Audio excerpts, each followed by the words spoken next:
Izin menanyakan Bu terkait berita viral yang sudah muncul beredar di sosial media maupun di artikel terkait suami Nikita Willy yang diduga flexing, terus juga diduga katanya suami Nikita Willy eh, berkonflik atau masih ada terlapor di Barreskrim Bu. Apakah ini masih ada kaitannya dengan kasus Ibu yang melaporkan orang tersebut?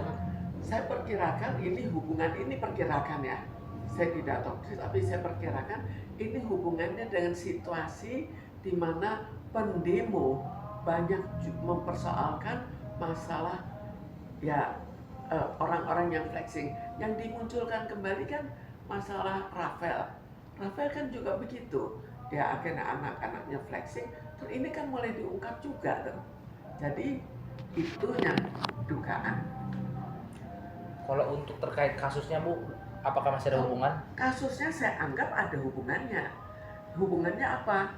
Punya duit banyak, di mata saya tidak halal, ya itu seperti juga terjadi pada Rafael dan terjadi pada yang lain-lain juga kan. Anaknya akhirnya flexing karena orang tuanya kelebihan duit.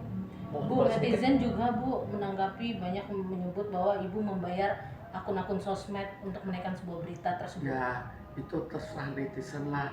Tapi coba kita lihat logikanya ya. Sekarang apa nggak rame masalah pendemo-pendemo?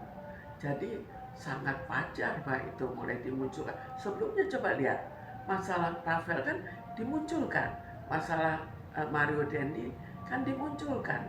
Jadi saya pikir ya mungkin saja ada yang senang. Tapi dengan adanya dugaan fitnah itu Bu, apakah Ibu melihatnya seperti apa Bu? Yang diduga Ibu membayar orang untuk memposting. Ya, saya membantah bagaimana, terserah aja lah.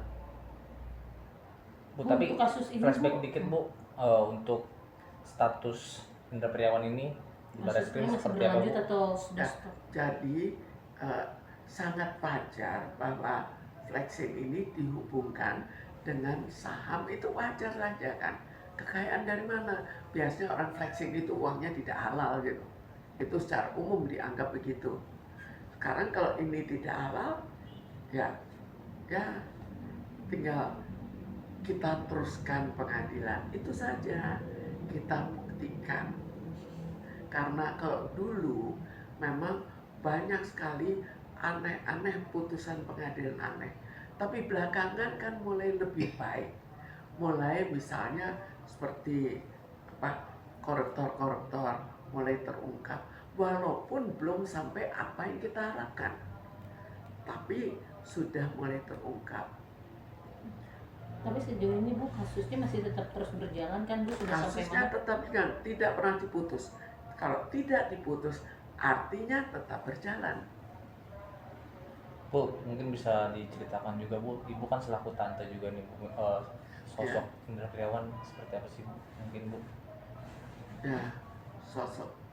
Ya, sekarang kan kita tidak berhubungan lagi. Dulu waktu masih. Ya, dulu dia juga nggak ngerti kan dulunya.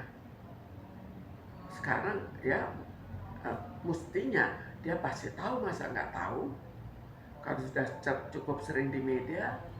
Nah, melihat gaya Hendra Priawan sekarang dengan Nikita Willy seperti apa Bu? Menurut saya karena uang berlebih, ya tidak tahu harus diapakan, lalu dia flexing. Tapi sekarang mestinya kan kita ya cara wajar saja lah. Masa dia sudah dewasa nggak ngerti bahwa ada sengketa dengan saya? Apakah dia tidak mengerti sengketa itu, masa dia nggak pelajari? Kira-kira apa? Terakhir ketemu kapan Bu? Waduh, kalau ini sudah sangat lama. Oh, terakhir ketemu waktu melamar itu saya masih diundang. Tapi lucunya setelah itu saya tidak diundang lagi. Jadi waktu itu kelihatannya masih tidak didekati oleh kelompok Purnomo. Karena waktu itu saya tahu sendiri mereka duduknya mencil. Tapi setelah itu saya nggak diundang, jadi artinya dekat lagi ke kelompok Purnomo. Bu, bisa dibeberkan kembali gak sih Bu untuk melaporkan Hendra Priawan atas kasus apa dan seperti apa Bu?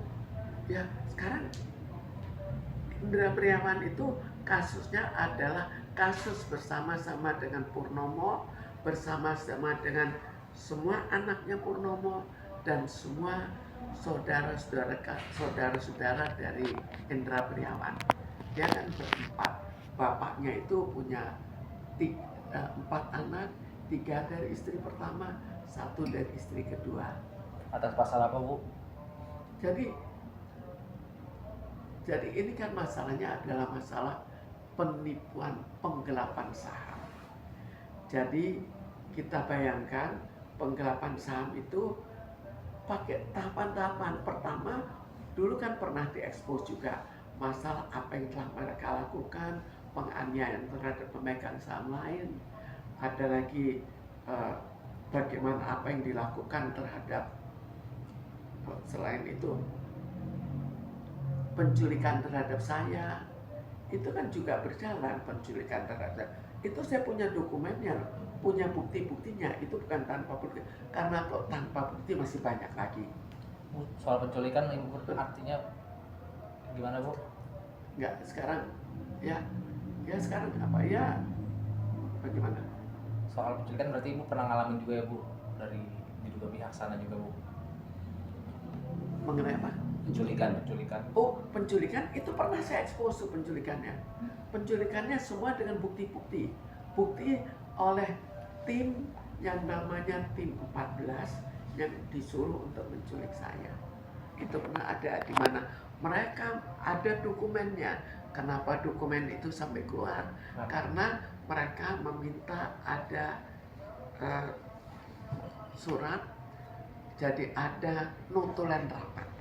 Notulen rapat itu mereka minta supaya ya jangan sampai nanti mereka dipersalahkan.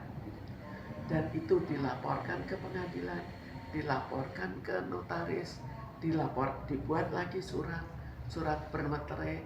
Jadi semuanya secara legal sampai pada siapa yang diamankan. Ya, sekarang ini masih panjang sebetulnya, mau lain kali deh khusus. Bu, terakhir dari saya, Bu, ini ada yang menanggapi bahwa mungkin berita tersebut naik karena adanya persaingan antara Bluebird dan Gamya. Ibu menanggapinya seperti apa, Bu? Sekarang apanya persaingan? Sekarang gini, kalau mau persaingan ya, kita secara adil saja. Ada PT Bluebird Taksi, didirikan oleh 4 keluarga pengusaha. Sekarang setelah sekian lama 2-3 tergeser. Kemudian masih ada 2 keluarga. Saya dalam kelompok keluarga Purnomo dan Chandra. Itu dari segi keluarga. Sekarang kita lihat apa yang terjadi. Sebelumnya kan mereka mencoba mendirikan taksi pusaka. Ada yang pernah lihat nggak taksi pusaka di jalan? Dan itu ada di pameran Taman Mini. Jadi taksi pusaka itu ada yang didirikan oleh mereka. Kenapa kok bangkrut? Jadi apakah ada kemampuan untuk mendirikan perusahaan taksi untuk tidak bangkrut? Itu pertanyaan saya. Pertanyaan kedua, berapa perusahaan yang telah bangkrut yang saya tidak ikut memanage? Jadi yang tidak bangkrut yang mana? Yang tidak bangkrut adalah yang dikelola bukan hanya oleh mereka. Itu faktanya. Seperti Big Bird, bukan hanya dikelola oleh mereka, tapi kalau seperti seperti Tiara Motor itu dikelola hanya oleh mereka. Botanindo dikelola oleh mereka. Jadiko hanya oleh mereka. Jadi sekarang kenapa perusahaan-perusahaan yang mereka kelola sendiri kenapa bangkrut? Bahkan dalam perusahaan transport. Jadi kalau mau dibandingkan, bandingkanlah pusaka dengan Gamya. Jangan Bluebird dengan Gamya. Itu kan mestinya. Kalau adil ya. Oke. Oke. Terima kasih, Bu. Makasih, Bu. Komen